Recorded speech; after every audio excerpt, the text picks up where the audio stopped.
Não, mas espera aí. valorização Você desse tema. já é a segunda ou terceira vez que você toca na corrupção do PT, mas nós não falamos do caso do metrô de São Paulo, não falamos das acusações a nomes dos mais importantes do PSDB acusados de corrupção.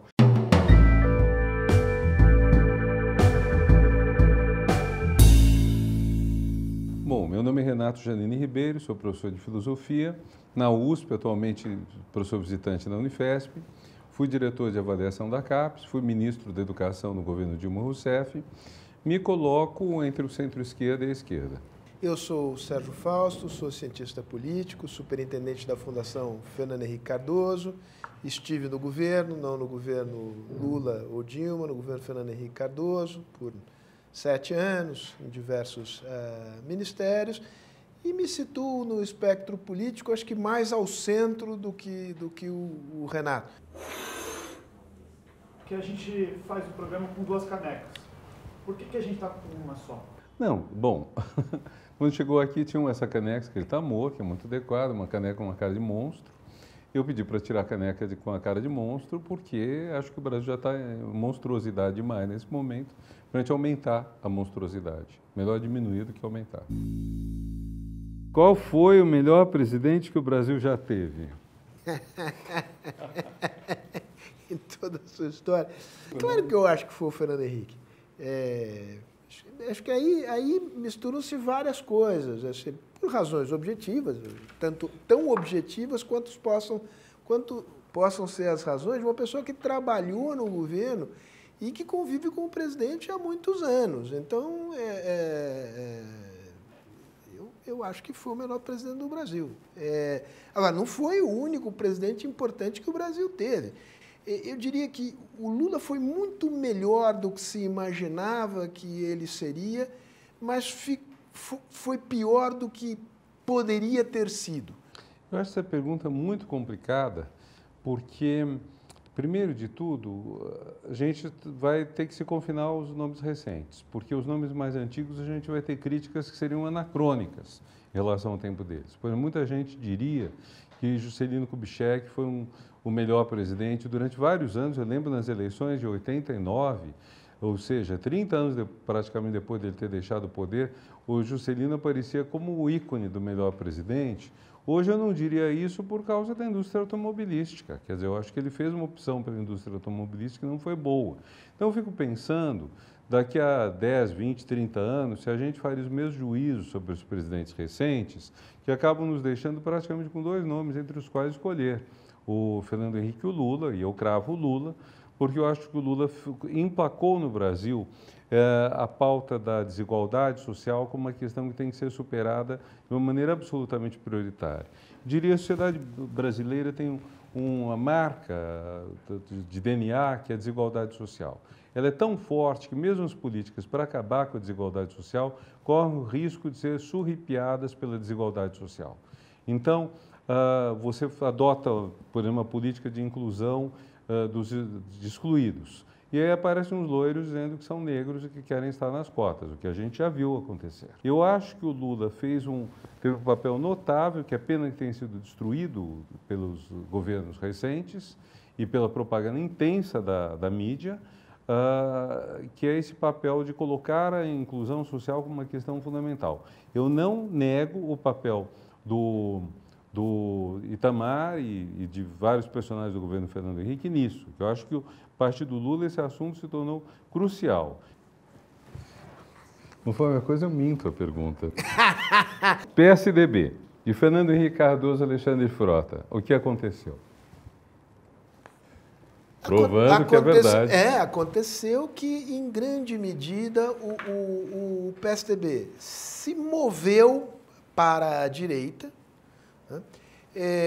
Isso, em parte, resultou da própria dinâmica política. O PT foi muito competente em ocupar o espectro do centro para a esquerda, e isso quase que geometricamente desloca o PSDB para o PT, mas, digamos, esse deslocamento foi internalizado no partido, na medida em que a velha guarda partidária foi sendo substituída por quadros que eram quadros que tinham menor densidade programática, buscavam se adaptar mais, digamos, aos sinais do mercado político, e o mercado político passou a apontar o fato de que havia um vazio a ocupar do centro para a direita, e o PSDB foi se acomodando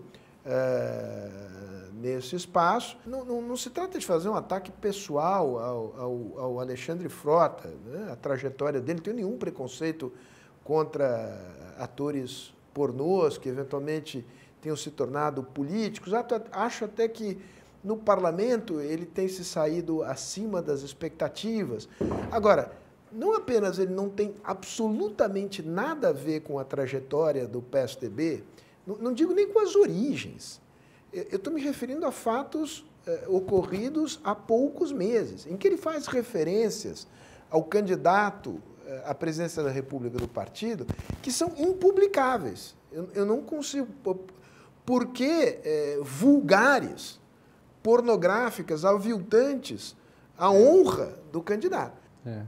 Há uma coisa muito espantosa, quer dizer, o Frota poderia ser um caso extremo e pitoresco, mas o fato de que o partido ficou nas mãos do Dória é muito preocupante, porque ele indica que a principal liderança do partido, quem manda no partido hoje, é alguém que não tem nenhum compromisso com a história do partido e cujos braços direitos dizem isso, como o Cauê Macris, presidente da Assembleia Legislativa, que logo depois da eleição de 2018 dizia: Fernando Henrique para mim não é referência, quer dizer, Fernando Henrique, Montoro, Covas, esses nomes todos não são referência. Então, isso é uma coisa muito preocupante no sentido de que o partido ficou naquele pequeno grupo que tomava as escolhas, mas que foi se esvaziando, sim, cada um dos quais perdeu seu espaço. Houve essa promoção de alguém que veio totalmente de fora, o Dória, e eu acho que isso tem, vamos dizer, se a gente for fazer um paralelo com o PT, o paralelo com o PT é que não foi capaz, em 40 anos, de gerar uma liderança que substitua o Lula com o mesmo vigor que o Lula tem. Renato, o que fazer para enfrentar o governo Bolsonaro? Só isso? Simples. Bom, primeiro de tudo, acho que a gente tem que restabelecer o diálogo entre as pessoas que têm uma opção pela civilização. Acho que esse é o ponto crucial que ficou agora. Quer dizer, houve uma divisão muito grande no Brasil nos últimos anos. Durante 20 anos, eu acho que a gente esteve numa situação positiva, com dois partidos que, no meu entender, foram os melhores partidos de tamanho médio ou grande da história do Brasil. O PT mais a esquerda, o PSDB mais ao centro-direita, e de repente, como cantaria Maísa, o meu mundo caiu. Nós entramos numa situação de colapso. Eu creio que foi um erro extraordinário do candidato derrotado do PSDB em 2014, Aécio Neves, apelar a deslegitimação da eleição da Dilma. Foi um erro muito grande dele se subordinar à extrema-direita, que na época era representada sobretudo pelo Eduardo Cunha, e pelo pessoal os movimentos que foram para a rua, inclusive pedindo a intervenção militar. Foi um erro grande dele fazer isso, que acabou custando também a ele, pessoalmente, também ao PSDB, uma espécie de colapso, vamos dizer. Nós entramos num sistema de colapso das instituições, de colapso desses dois partidos que, com as suas diferenças, dialogavam, que tinham nos tirado do legado da ditadura, daquele período em que você tinha, enfim, como líderes políticos, gente do tipo Maluf, tipo Antônio Carlos Magalhães, uma direita sem compromisso com justiça social, sem compromisso com direitos humanos. Então a gente teve esse período muito bom e que entrou em colapso. Acho que há muitas razões para esse colapso, mas acho que o fato grave é que com isso tudo nós tivemos a eleição de um governo que é o pior governo da história do Brasil, um governo que propaga o ódio, um governo que não tem compromisso com a verdade, que diz uma quantidade grande de inverdades. E, diante disso, acho que a prioridade é restabelecer a conversa, o diálogo entre pessoas que estiveram de lados diferentes, como talvez eu e você, gente que preza os valores da civilização. Acho que esse é o ponto inicial, o ponto de partida. Bom, eu vou procurar fazer o contraponto aqui, porque eu concordo em grande medida com o que disse o Renato aqui, caracterizando o que é esse governo, como enfrentá-lo. eu acho que vale a pena a gente discutir como é que a gente chegou nesse ponto. E aí acho que tem responsabilidades coletivas, não dá para apontar o dedo numa só direção. Mas acho que, assim como é verdadeiro que o PSDB tem uma responsabilidade grande na explicação de por que chegamos onde chegamos, acho que o PT tem a sua parcela de culpa que não é pequena e eu diria que não é menor. E ela começa por uma opção que o partido faz na transição do governo Fernando Henrique para o governo Lula, que foi um ponto alto da vida política brasileira dos últimos 20, 30 anos, é uma transição que se deu em bases muito cooperativas, não apenas o reconhecimento da legitimidade do resultado, que é o mínimo que se espera, mas mais do que isso, a construção de um trabalho cooperativo entre o governo que saía e o governo que entrava. A surpresa foi que, uma vez feita essa transição, que ajudou o Lula a entrar com o pé direito no governo, o PT inventa a ideia de que tinha recebido uma herança maldita. E ali começa a estabelecer uma clivagem entre nós e eles. Nós somos os legítimos representantes das melhores aspirações populares e eles, o PSDB, são aqueles caras que destruíram o Brasil e nos entregaram aqui uma herança maldita. Tudo conversa mole, porque, na realidade, sobretudo no primeiro mandato, o governo do PT se aproveitou enormemente do razoável equilíbrio que recebeu do governo anterior, de políticas que se tornaram, afinal, políticas de Estado, a começar pelas políticas de transferência de renda. Mas ali o PT inoculou esse vírus, que é o vírus do nós contra eles. Isso criou uma dinâmica no Brasil que foi brutalmente exacerbada pelo governo atual, né? Mas esta divisão entre um nós e um eles, entre um campo que é puro, outro campo que é impuro, né? Um campo que representa os verdadeiros interesses do povo e do país e outro que não representa esses interesses, o PT tem uma enorme responsabilidade na inoculação desse vírus no organismo político nacional, na sociedade brasileira. Eu diria, Sérgio, sem negar o que você está dizendo, mas diria que houve também recíproca. Quer dizer, Lula tomando posse no começo de 2003, em 2005, toda a querela, toda a questão da corrupção começa a ser lançada pela direita contra o PT, e aí estou falando não só pelo PSDB, mas em grande parte pela mídia, e isso cria também, aumenta essa polarização, quer dizer, o nós contra eles e o eles contra nós, quer dizer, houve dos dois lados. E houve um trabalho muito grande de destruição recíproca. A polarização, Renato, é uma ameaça ou é uma oportunidade para a democracia? Quem está fazendo um bom trabalho para diminuir isso? O que fazer para diminuir a polarização? Olha, polarização é muito simples. Você tem a guerra e tem a política. Na guerra você tem inimigo, você quer matar.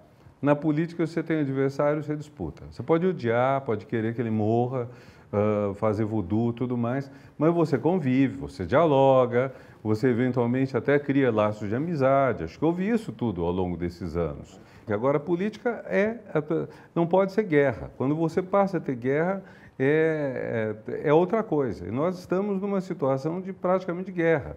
Então, com ameaças, nós tivemos atos de violência contra homossexuais desde vários anos, por exemplo. Nós tivemos pessoas afirmando coisas nojentas contra nordestinos. Então, há todo um preconceito grande que cresceu e a polarização não pode chegar a esse ponto numa democracia. Uma democracia supõe uma série de acordos. Fico tentado a usar a palavra tragédia, porque isso não é um fenômeno, esse é um fenômeno que, com a vitória do Bolsonaro, passou a ser um fenômeno patrocinado pelo principal mandatário do país, que é um homem que se dedica dia e noite a atiçar, se não ele diretamente destilar ódio contra os seus adversários, a atiçar nas redes sociais grupos organizados que promovem deliberadamente a distorção de fatos, de mensagens, de informações, de tal maneira a transformar a política em guerra. E isso transborda do Brasil para fora do Brasil.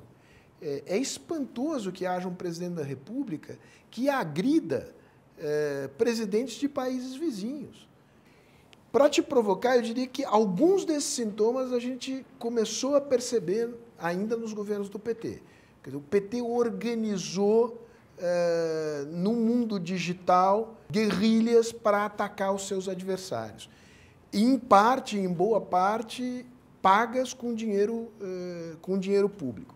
O PT também inaugurou o mau hábito de interferir nas eleições de países vizinhos. O Lula foi à Bolívia, vestiu o boné do Evo Morales, subiu no palanque do Evo Morales, confundindo o que são relações entre estados, que são relações permanentes, que independem de quem estiver no poder, com relações de eventual afinidade político-partidária. Eu não vejo bem assim. Em primeiro lugar, eu acho que o PT é o verdadeiro Partido Social-Democrata no Brasil. O PSDB foi perdendo, hoje é apenas um nome, o social-democracia, porque não tem mais esse comprometimento com, como o Dória muito bem simboliza. A Gleisi também não é propriamente uma representante do pensamento social-democrata. O PSDB hoje é um partido de direita? Não, um partido de direita o PSDB não é. Eu acho que o PSDB hoje, o problema do PSDB é um partido com pouca expressão. Não é apenas que o partido é pequeno no parlamento, em particular na Câmara. É o fato de que o partido não tem lideranças capazes de exprimir um rumo, uma visão sobre o país. Seria bom, não o PSDB, mas que houvesse um partido de direita consistente, programático, de uma direita liberal, de uma direita comprometida com justiça social, de uma direita que tivesse compromisso com os direitos humanos. Um dos problemas do Brasil é que este é um espaço vazio. A direita que chegou ao poder no nosso país é uma direita autoritária e, em boa medida, retrógrada. Mas, Sérgio, tem um problema fora do Brasil, só no Brasil, que dizem que temos uma direita no governo. Fora do Brasil, todo mundo chama o governo brasileiro de extrema-direita. E fora do Brasil, não há problema em dizer que um partido é de direita, quando um partido é exatamente digno. Uma Angela Merkel, por exemplo, que não tem o menor problema de se dizer de direita, ela está à esquerda do PSDB brasileiro. Quer dizer, PSDB brasileiro que tem vergonha de se dizer de direita, que vai dizer que é centro, quando muito centro-direita, ele está mais à direita do que a Angela Merkel, que é uma pessoa comprometida com direitos humanos, com políticas sociais, com Estado de bem-estar social, que, enfim, tem suas diferenças com a SPD, é claro, mas não vai acabar com todas as políticas. Agora, o fenômeno particular do Brasil, que é grave, é a extrema-direita. E como diz muito bem o Bobbio, o ponto da extrema é que a extrema é contra a liberdade.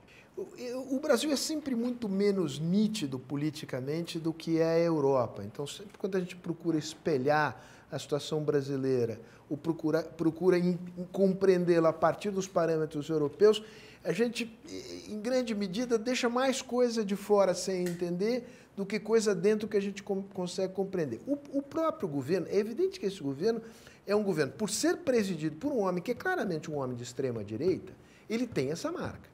Mas o governo, no seu conjunto, tem setores que não são setores de extrema-direita e estão presentes no governo.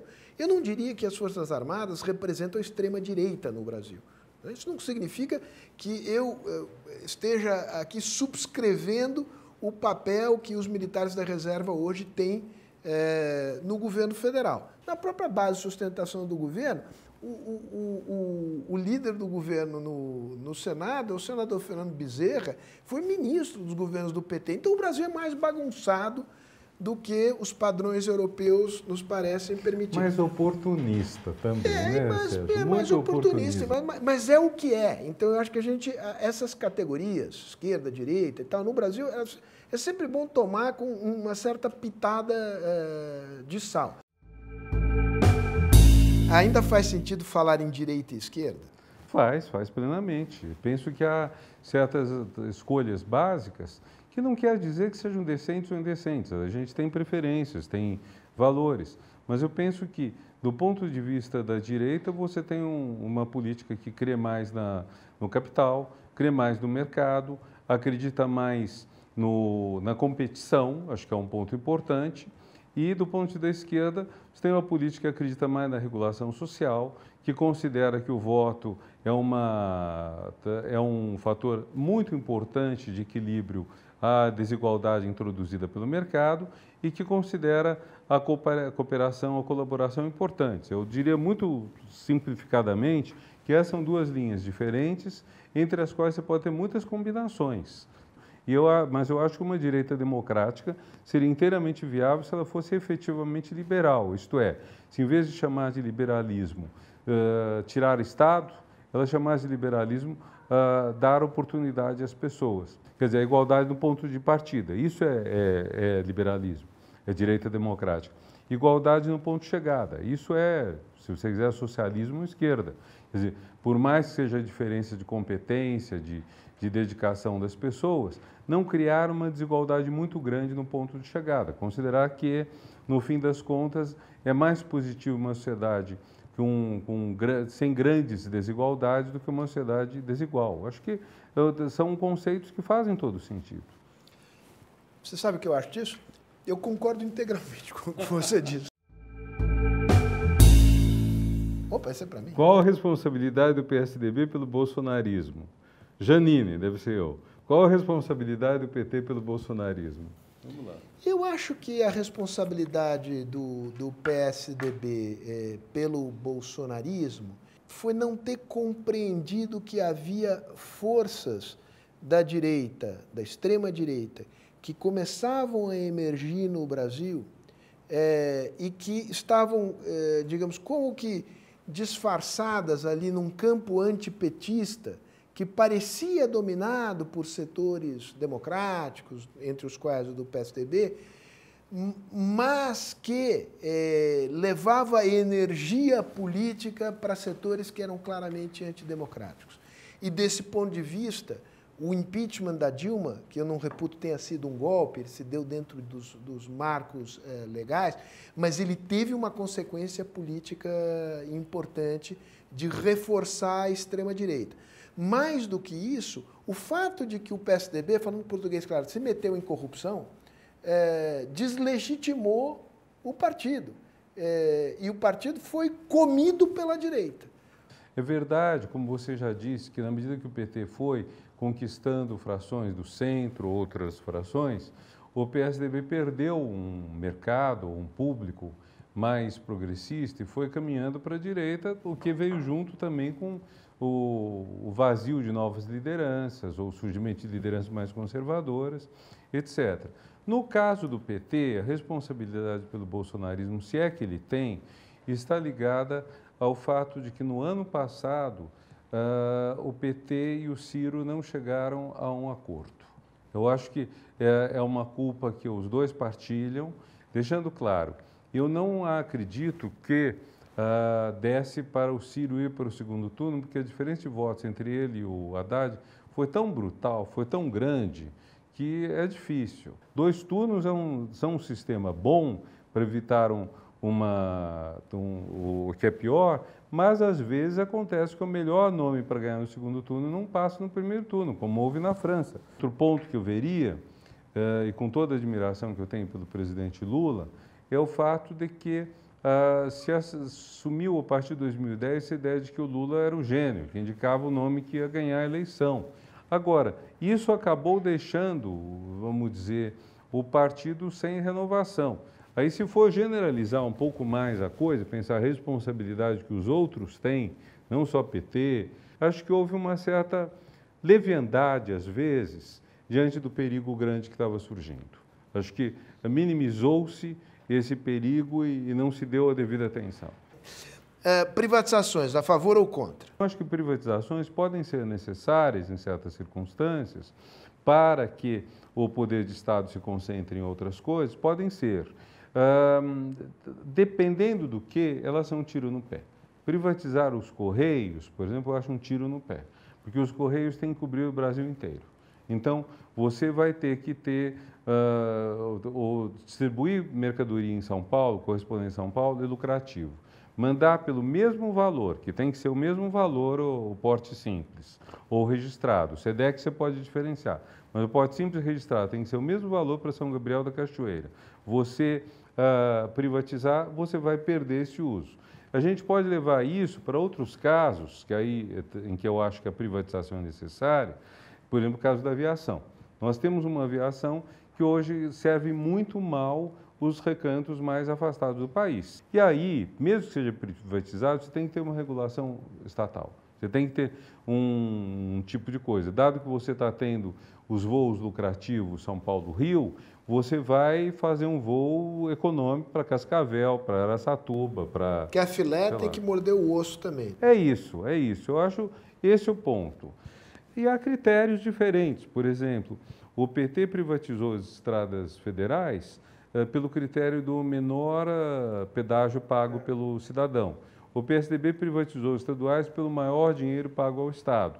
Essa é uma discussão política. Você pode ter critérios para os dois lados.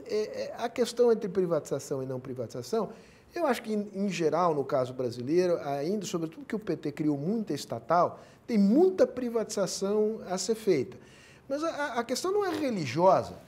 A questão é saber, vai privatizar, qual é a modelagem da privatização, essa privatização vai produzir maior competição? Se não vai produzir maior competição, que mecanismos de regulação do Estado permitirão uma competição razoável que favoreça, permitindo um retorno do investimento, favoreça o consumidor? Inclusive, é um ponto importante, tudo isso que você falou, quer dizer, além do lado cidadão, do lado dos direitos humanos, da pessoa poder se locomover, etc., no lado econômico mesmo, quer dizer, você é ruim da economia das cidades. Sim. Quer dizer, o jogo geral acaba sendo, a privatização, que seria um instrumento para fortalecer a economia, acaba prejudicando a economia se ela for mal conduzida. Isso, exato. E você pode dizer, bom, tudo bem, você quer fazer o shuttle Nova York e Washington, tudo bem, eu te dou a concessão, você pode fazer esse trecho aqui, eu te dou não sei quantos slots no Kennedy, no Reagan ou no Dulles, não sei o quê.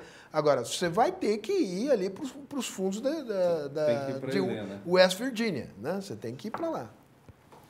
Vamos ver quantas tem ainda. Vai tirando de duas em duas que a gente acelera. Os estudantes ricos devem pagar a universidade pública? Eu acho que devem, acho que é um critério de razoável, de justiça social. Não acho que seja a panaceia que alguns imaginam ser. Mesmo no caso americano, sobretudo em universidades que têm docência e pesquisa, grande parte da pesquisa, e sobretudo da pesquisa básica, é financiada com recursos públicos. Então, é isso. Sou a favor, por um critério de justiça social, alguma contribuição ao financiamento da universidade dá, pode aumentar o número de bolsas para quem precisa de bolsa, mas sem a expectativa de que você possa financiar a pesquisa básica à base das mensalidades pagas, que não é assim em lugar nenhum do mundo. Bom, você vai desculpar, isso é um pouco duro, eu acho uma bobagem essa proposta. Eu vou dizer por quê. Em primeiro lugar, é muito difícil você saber se um estudante é rico, porque uma boa parte dos estudantes estão numa faixa de 20 anos, em que você não sabe se eles são sustentados pelo pai, que eventualmente é rico, ou se eles são independentes do pai, que eventualmente é rico. Então, isso exige um controle muito grande, que vai depender, às vezes, de uma declaração, de burla, etc. Quer dizer, eu posso ter um pai rico e ser brigado com ele. Ou posso ter um pai rico que me sustenta e eu esconder esse negócio. Então, em primeiro lugar, isso exige controle. Tem uma burocracia que isso traz. Segundo, você tem que estabelecer preço nos cursos. Dependendo do curso, do preço que você estabelece, também tem uma burocracia para estabelecer, até porque certos cursos, dependendo do preço que você estabelecer, você não vai ter aluno. Então, você não pode estabelecer um preço alto. Então, o preço não necessariamente tem a ver com custo. Do ponto de vista prático, isso onera também o sistema administrativo da universidade. Terceiro ponto, eu acho que o correto é você ter alíquota, é mexer no imposto de renda. Eu acho que deveria cobrar do imposto de renda, não a educação, acho que em geral. Nós temos um sistema tributário injusto, que tem uma tarifa, uma alíquota máxima de 27,5%. Nós tínhamos que criar uma alíquota mais elevada para rendas mais elevadas, não só para a educação, para as despesas e investimentos necessários da sociedade. Você pode até carimbar, se quiser, carimbar esse acréscimo vai para educação, saúde, moradia subsidiada, essas coisas. E aí, quem for rico e fizer a universidade, está tendo uma coisa em troca. E o último argumento é o seguinte: educação é uma coisa que traz tanta coisa benéfica para o indivíduo e para a sociedade, que é muito importante você fornecer o máximo possível. Então, por todas as razões, eu acho que é uma falsa questão, uma questão que é inadequada. Sugira um filme um para o outro. Armas na Mesa, você viu? Não. É um filme muito interessante, me foge agora o nome do ator e tudo mais, é um filme de uns anos atrás. É uma moça que é lobista no Congresso americano e ela é convidada a fazer campanha em favor do livre porte de armas e ela decide fazer uma campanha para regular mais o porte de armas. E é fantástico porque a causa é super nobre. Agora, é uma mulher que diz: eu só entro para vencer. Então, ela articula tudo para vencer. Assim, nesse sentido, a questão dos fins justificam os meios, os escrúpulos, etc. Eu acho que é um desses filmes básicos para entender política. Porque eu acho que há uma confusão extraordinária na questão da chamada ética na política e que coloca sempre em questão quais meios são justos, quais meios são inadequados. Eu acho um tremendo filme. É um filme recente. Você me faz lembrar o filme sobre o Lincoln, né? Do Spielberg. Tem este dilema também na aprovação da emenda constitucional da abolição. A causa mais nobre do que essa não pode haver. Qual é o limite ético entre a coação, a chantagem, o suborno em nome da causa maior? Eu diria com toda franqueza que é muito fácil, sentado aqui, ambos chegarmos à conclusão que só vale jogar da maneira a mais elegante e honesta possível. Agora, tanto você como eu sabemos exatamente que na vida real não é isso que distingue os grandes políticos. Os grandes políticos, alguma dose de malignidade tem de ter. É amor. O que amor defina o amor em uma palavra. Lula livre?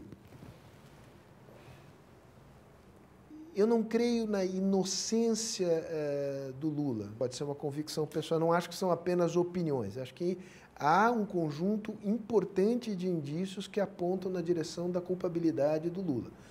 Agora, culpabilidade em relação a quê? O Lula, a meu juízo, perdeu a fronteira entre o que são as contas pessoais, o que são as contas do partido, o que é o orçamento do Estado e o que era o orçamento do Instituto Lula. E acho que ele se entregou a um grupo de empreiteiras, em particular ao Odebrecht. Eu acho que Mas o Lula, a partir de pessoais, determinado momento... Alguma coisa ele se tornou dono que... Aí isso é uma questão para a justiça avaliar. Aí eu chego a esse ponto. Eu acho que há razões sólidas para arguir a suspeição do Moro. Então, Lula livre, acho pouco provável que ele venha a ser candidato. Agora, o mais importante é que isto não sirva de pretexto para convulsionar o país. Como pretexto para convulsionar, Sérgio? O que seria o pretexto? Setores do bolsonarismo utilizarão este fato para inflar a ameaça de uma espécie de descalabro nacional, reerguer o fantasma da venezualização do país. Este tipo de discurso paranoico, temo eu, voltará a crescer. Eu acho que Lula tem que ser libertado, porque ele foi condenado injustamente por um juiz que fez tudo errado, todo juiz que deveria estar sendo julgado pelos delitos que cometeu. Quer dizer, acho que isso hoje está mais que provado. Importante a gente dizer, está muito ruim tudo, mas a gente pode melhorar. Claro. Quer dizer, nós não estamos condenados à corrupção na política, em nome da corrupção na política, defender a demagogia. Como a gente pode pensar, por exemplo, como a gente pode pelo menos dizer, é importante discutir o financiamento eleitoral que coloque os contendores numa mais ou menos igualdade de condições. Exato. Eu acho que foi um passo na direção correta, a proibição neste momento das doações empresariais. Mas não acho que esse seja que essa seja uma solução suficiente nem de longo prazo. Mas enquanto não se reduzir significativamente o custo de campanha, o dinheiro vai vir de algum lugar. É um sistema que ajuda quem mexe com dinheiro vivo, quem consegue arrecadar muito dinheiro vivo. Tem quem arrecada muito dinheiro vivo é crime organizado, e é uma coisa. Não estou dizendo que é a mesma. E crime organizado aí é tráfico, é milícia, é PCC, é o diabo a quatro. E não estou dizendo que é a mesma coisa, são coisas diferentes, mas as igrejas também. Né? As igrejas também. Então desequilibra o jogo eleitoral também. A solução que foi dada agora é um arremedo, mas não acho que seja a melhor e a definitiva solução para o problema. Olha, eu acho que o caso nosso não é dos mais representativos, porque a gente se gosta muito. E a gente tem uma convergência grande de ideias, e tenho certeza que se dependesse de nós dois, o Brasil não estaria nessa crise, a gente teria caminhado para soluções políticas respeitosas. Por outro lado, eu acho que o fato de eu e Sérgio termos divergências sobre, por exemplo, vários pontos dos quais foram expostos, mostra que dá para você ter divergências, manter diálogo. Não é, então, ficar pensando só no passado.